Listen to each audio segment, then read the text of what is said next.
Well, turn back with me, please, in your Bibles to the book of Genesis and chapter 14 that we read together at the start of our service. As we return again this morning after our communion season to our study of the life of Abraham, we take it up again here in Genesis 14. We live today in a society that is increasingly, and a world, in fact, that is increasingly individualistic, where people think mainly, only of themselves.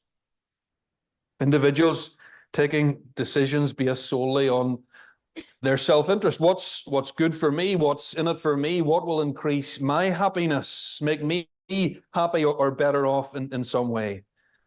Having little or no regard for the thoughts or the feelings or the welfare of others.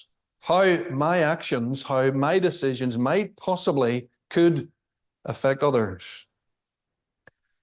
And in this increasingly individualistic world, the Bible and Christians are increasingly countercultural. What we believe, how we act, is increasingly the opposite of what the world does. Because again and again in His Word, God tells us that we're not to think only of ourselves. We're to consider others. We're to be involved in the lives of others for their good, for their well-being. We're to engage with the people around us and the world around us. We're commanded, aren't we, as God's people, to love one another, bear one another's burdens, serve one another, to be involved with, help our fellow Christians. And it's to go beyond our fellow Christians. It's not limited to our fellow Christians. We're commanded to love our neighbors as ourselves. In the parable of the Good Samaritan, Jesus explained who our neighbors are. So it's everyone. We're to love everyone as ourselves. Our involvement and help as God's people is to extend not only to our fellow Christians, but to everyone. And in our passage today, we find Abram living out this principle of engaging in the world for the good and the betterment of others, both believers and non-believers. And in Abram's engagement with the world, we are given principles. We are given rules of engagement with the world. That's the title I've given our service, our sermon today. Rules of engagement. The first thing that I want us to see from Abram's example is that Abram involved himself. Abram involved himself. Lot and Abram having separated in chapter 13, in our last study, Lot heads off towards the Jordan Valley. And in chapter 14, we find him living in Sodom, one of these cities in the Jordan Valley that was known for its wickedness. We're told that in verse 4 that for 12 years, the cities in this Jordan Valley that served a king called Chedorlaomer, from somewhere to the northeast of Canaan. Chedorlaomer, if you pardon the pun, he was the big cheese in the region. Cheddar and cheese. I went into Ellen in the middle of the week and I said that it would be okay if I said that, and I found it hilarious. But Chedorlaomer, the big cheese in the region, he had been in charge of these city-states for something like 12 years. They paid tribute to him. They paid homage to him. They did what he told them. But after 12 years, 4 of these cities in the Jordan Valley rebel, and they brought the wrath of Chedorlaomer not only on themselves, but the whole of Canaan. So along with 4 of the kings that were loyal to him, Chedorlaomer, he sweeps through the land of Canaan, stamping out this rebellion, taking the people and their possessions as the spoils of war. And among those who were taken captive by Chedorlaomer and his army was Lot and his family.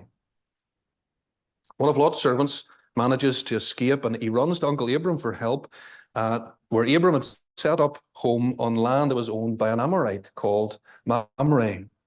Verse 13, we're told that Mamre and his brothers, Eshcol and Aner, they were allies of Abram. And the word that is translated allies in verse 13, it's the Hebrew word for covenant.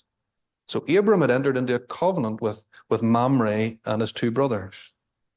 And on hearing on the news about Lot, we're told in verse 14, Abram sets off to rescue him.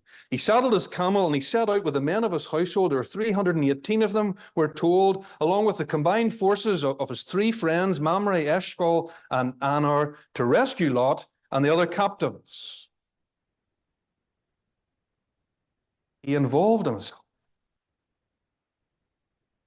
He involved himself. He didn't think, these Canaanites have brought this upon themselves by their stupid rebellion against Chedorlaomer. He didn't think Lot has brought this upon himself. He chose the Jordan Valley. He could have stayed outside these cities, but oh no, he had to go in and he had to live in Sodom. He's brought it on himself. He could very easily have listened to the pleas for help from Lot's servant and sat back on his cushion and thought to himself, well, Lot doesn't deserve my help. After the disrespect he showed me in choosing the best land for himself and leaving me, his uncle, his elder, his senior, leaving the leftovers for me after all that I had done for him, he doesn't deserve my help. And mulling over what it was going to involve for him, the risk, the possibility of coming to harm or suffering loss, even death. He's putting himself in harm's way by going to Lot's aid. He could have decided, you know what, it's too risky. It's too dangerous. It's too costly to go to Lot's aid. And for all those reasons and more, he could have chosen not to involve himself and leave Lot and his fellow captives in the plight in which they found themselves. But he didn't. Despite the wickedness of the people of Sodom, despite the fact that neither they nor Lot deserved his intervention, they deserved to be left to the captivity they brought on themselves, despite the cost, despite the potential harm to himself, he involved himself.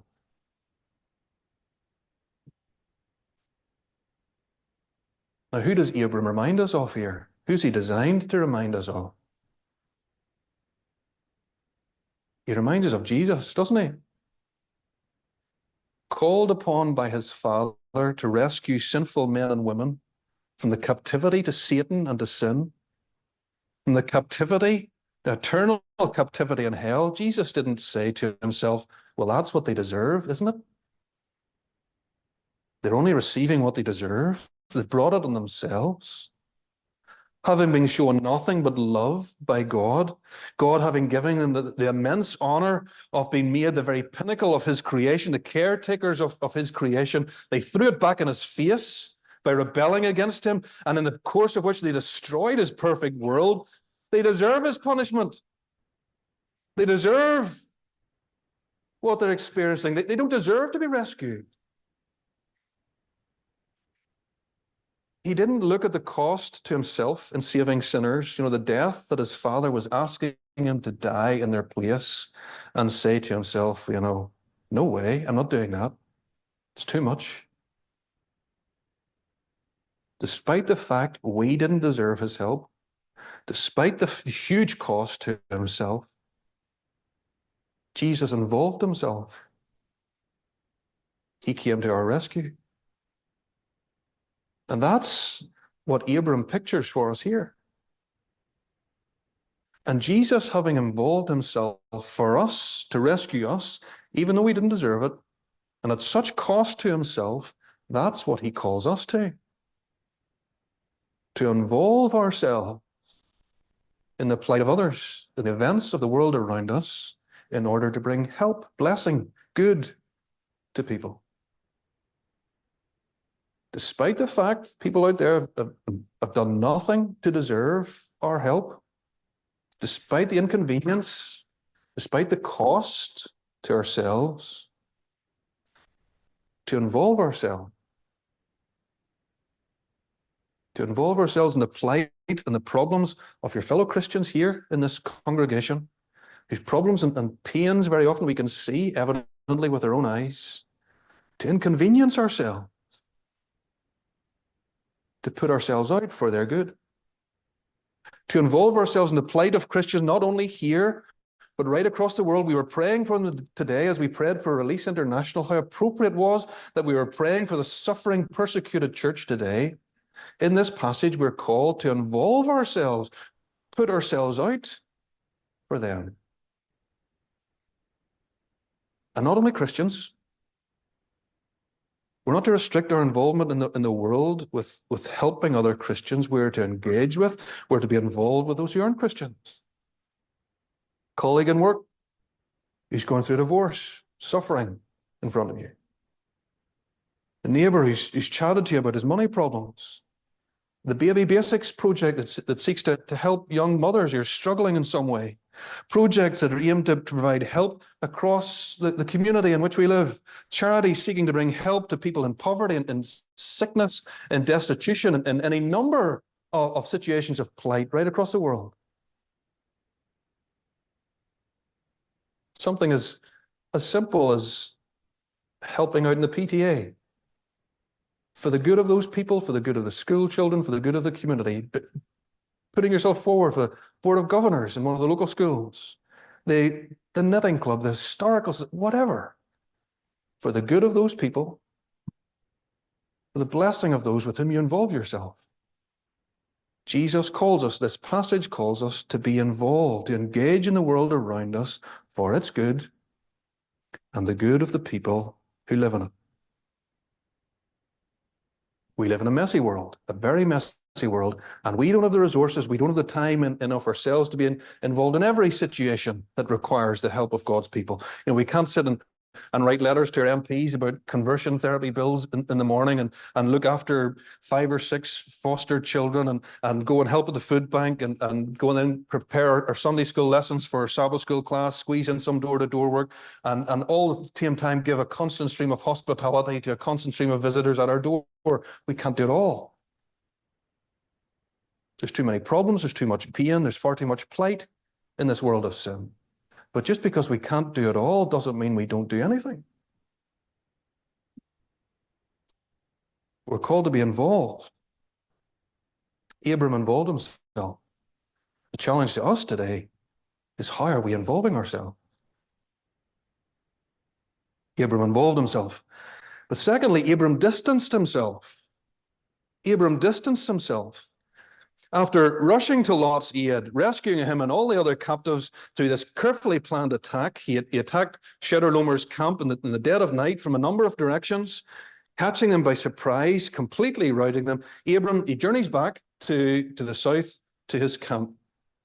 And on his way, Bera, king of Sodom, we're given his name amongst those whole list of names in the opening section of the chapter. Bera, king of Sodom, comes out to meet him. And having fled to the mountains, as his rebellion was crushed by Chedorlaomer and his own people were carried off into captivity while he ran for the mountains, Bera approaches Abram with what can only be described as barefaced cheek. Barefaced cheek. He comes to Abram in verse 21 and says, Abram, give me the persons and I'll allow you to keep the goods. Give me the persons and I'll allow you to keep the goods. Now, by right, everything that Abraham had taken in battle is his. Bera is entitled to nothing that's now in Abram's custody. And to suggest that he will somehow allow Abram to keep the goods, if he gives him the people, it's nothing but barefaced cheek. But cheeky as it is, it was also extremely tempting. It would have made Abram an extremely rich man. It would have made him the richest man in Canaan. It would have made him, in effect, the king of Canaan, the property of all the city-states in the region of Canaan.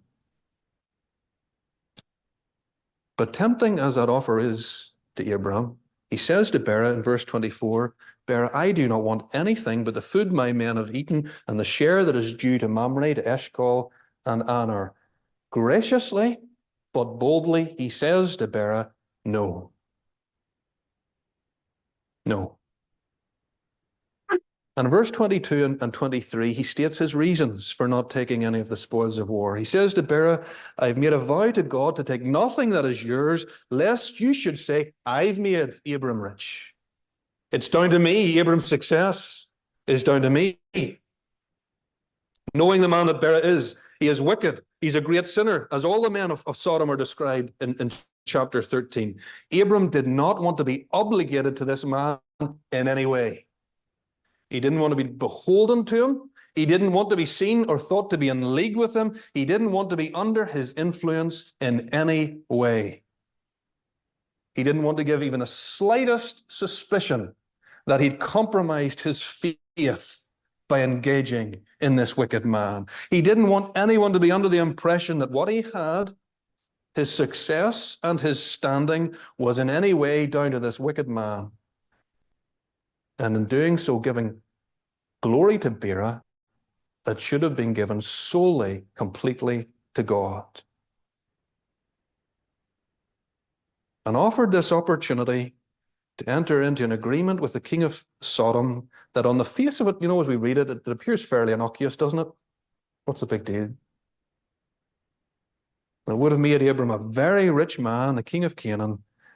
Abram says to Bera, no, not this way. Not any way that isn't God's way, where you can claim the glory that God should have for himself. And he distanced himself from this wicked man. Now, just to be clear, and I trust you don't need me really to say this after what we've said already. To be clear, Abram distancing himself from this man doesn't mean that we are not to involve ourselves in any way with people who aren't Christians. That's not the message of this passage. We've already seen how Abram had entered into a covenant with 3 Amorite men.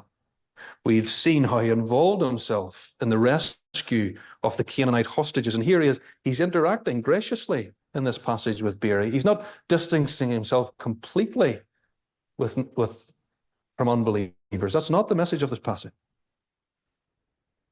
Abram distancing himself here from this man is teaching us that there are people that we are to distance ourselves from. There are people we're to distance ourselves from because of their sinfulness, their wickedness, because they offer us an easier way to what God would have for us, because of the danger of being associated with them, the danger it poses to us, to our witness to God's glory. We're to distance ourselves from them. And in distancing himself from Bera and his attractive offer, Abram is once again a picture for us of Jesus. He's a picture of Jesus. Remember when after his baptism, Jesus went out into the wilderness where he was tempted for 40 days, 40 nights by Satan. What did Satan offer him? He said, Jesus, I will give you all the kingdoms of the world. I will make you king of the world. I'll give you authority over all nations and all people if only you'll bow down to me. Satan purported to give Jesus what wasn't his to give.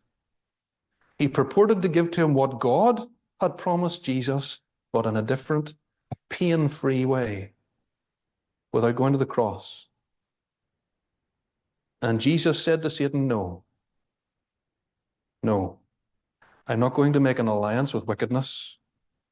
I will not be lured away from the path that God wants me to follow. I will not grasp by sinful means through a sinful alliance what God has promised. I'm not going to steal any glory. I'm not going to allow you to steal any glory. That should go solely to God. And he firmly distanced himself from Satan and what Satan wanted. And we're to do the same.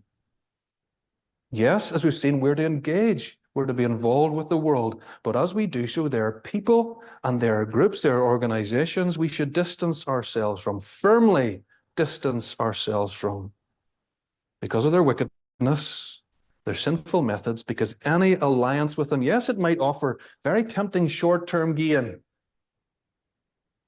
but ultimately it brings dishonor in God.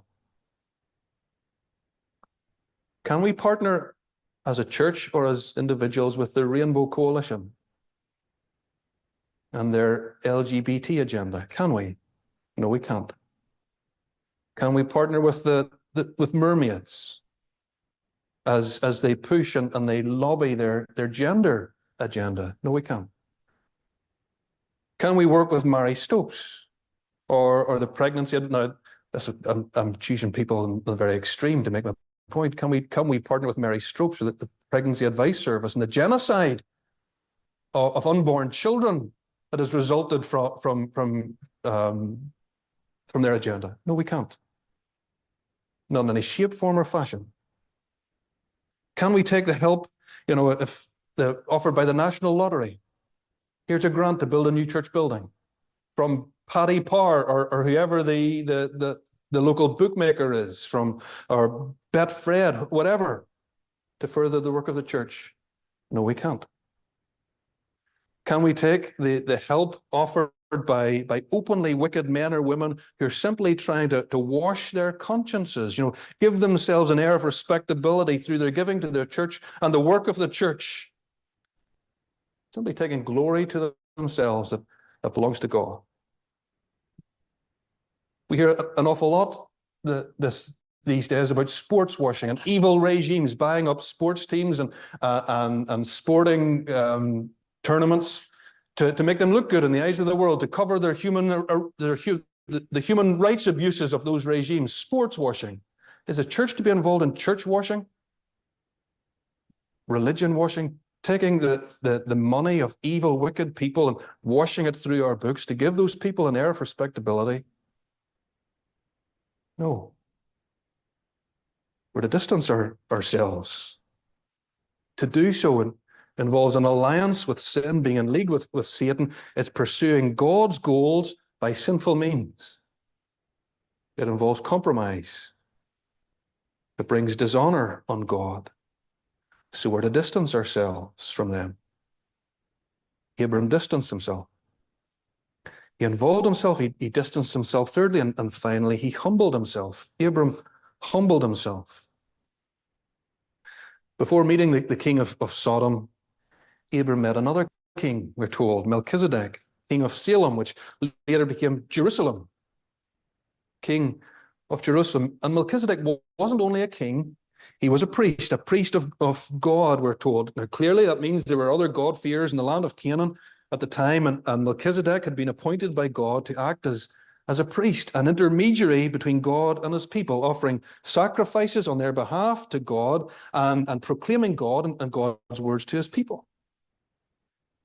And Melchizedek comes out to greet Abram as he journeys home, and he brings Abram and his men refreshments after the exertions have gone through in battle. But as well as offering Abram refreshments, he pronounces God's blessing upon him. Blessed be Abram by God Most High, possessor of heaven and earth. Blessed be God Most High, who has delivered your enemies into your hand. In his blessing, he reminds Abram it was God who had delivered Chedorlaomer and his allies into his hand. It wasn't Abram's strength. His little band of 318 men were probably vastly outnumbered by the armies of Chedorlaomer and his allies. It wasn't Abram's strength that had won this victory.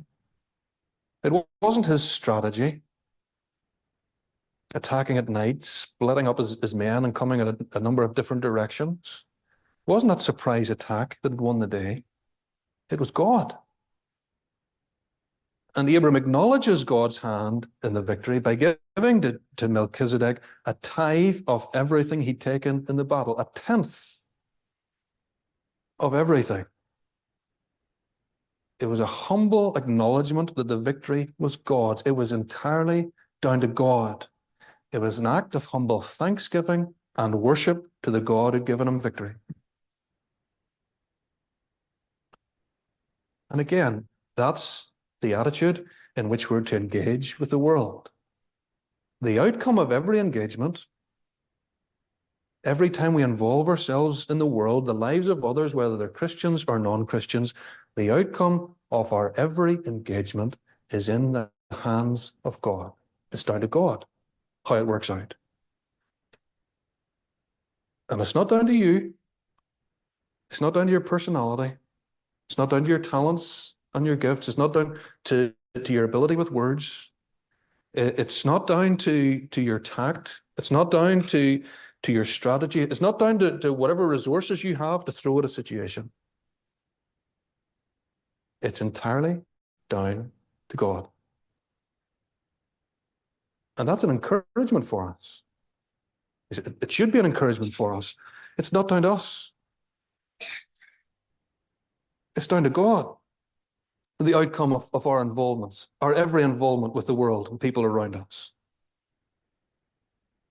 And when he does grant us help or success in our interaction, whatever that form that success comes in, a burden carried, a pain relieved, loneliness alleviated, a problem counseled, maybe a marriage saved, or hunger alleviated somewhere in the world by the virtue, because of the help that we give. It is ultimately always not down to us, it's down to God. And he deserves our thanks. He deserves our worship. He deserves our tithes. Our spiritual, but also our physical thanks, acknowledgement of his goodness. The application for us this morning, and this is, what do our tithes say about our acknowledgement, our humble acknowledgement of God's goodness to us, or in situations in which he's called us to be involved?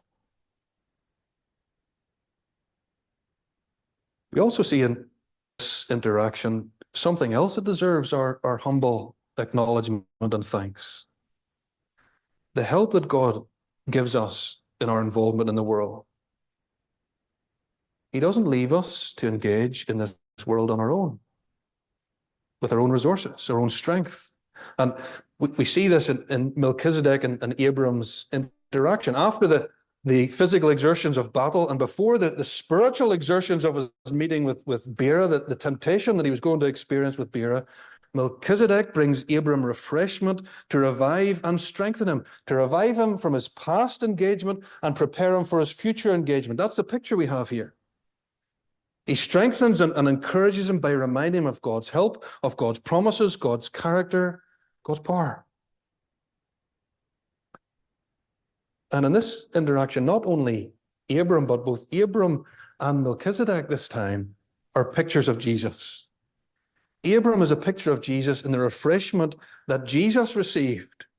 Time and again, we read in the New Testament, we're told Jesus took himself off to spend time with God each day, to be refreshed by his Father, to be reminded of God's character, God's power, God's promises, and equipped afresh every day for his engagement, his involvement in the world. That's what's pictured here. So Jesus was equipped to face his interactions with the world each day, enjoying the refreshment of his Father's presence, being encouraged by God's character, God's promises, by reading his word, communicating with his Father in prayer. And if Jesus needed this refreshment every day for his involvement in the world, then how much more do we? But it's not only Abram, but it's a picture for Jesus, of us, of Jesus. Melchizedek too, the priest king, is also a picture of Jesus. We saw something of that in our study of Hebrews last year, how Melchizedek is a picture of Jesus. But he's a picture of Jesus here for us today in the help that he gave. Abram's a picture of Jesus in the help that he received. Melchizedek is a picture of Jesus in the help that he gave. The refreshment, the words of blessing and encouragement, the reminder of God's character and power that this priest king gave to Abram. It's a picture of the help that Jesus gives to his people through his Spirit. What Abram received from Melchizedek, friends, is what each of us have, the help that each of us has from the Holy Spirit. Engaging in the world, this passage reminds us, it is hard, it is costly, it involves inconvenience, and it comes at something of a cost. That's what this passage is designed to remind us of this morning. But God doesn't leave us to do it on our own. Just as Abram was enabled and equipped by this prefiguration of Christ, so are all of his people. Daily refreshment, daily strength for all our interactions with the world that we miss out on if we don't interact and meet with him refreshment and strength for our interactions with the world that should produce within us, as it produced within Abram, humble thanks.